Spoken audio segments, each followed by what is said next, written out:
Мешіттің қасында столовыйлар бар қазір.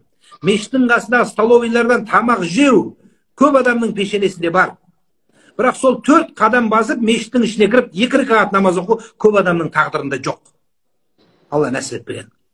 Мешітті көріп тұр, азанның даусын естіп тұр, қажы мен сіз бізді көріп тұр, уағызды естіп тұрып, бүйтіп тұрып свайп жасап, қойшы осылай сөйлей береді деп, өтіп кеткен адам өте көп. Өте көп. Неге? Өйткені Алла қаламай тұр. Демек, сіздің осы жерге баруыңызды Алла қалады. Қонаққа Аллах Тағала өз қажыларды не деп айтады? Менің қонақтарым дейді. Меккенің жергілікті халықтар қажыларды бүйтіп қолына ұстайды. Неліктен? Қонақтарымыз бұлар біздің дейді. Алланың қонақтары дейді.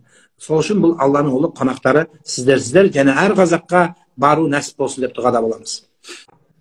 Умра мен қажылыққа барған адамның алатын ең үлкен сыйы қандай?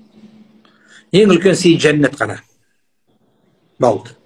Бүкіл күнәсінің кешірілуі. Бұдан артық сый жоқ мұсылманның. Пайғамбарымызға біреу келіп сұрапты. Мен мұсылман болмай тұрып көп жақсылық жасағам депті.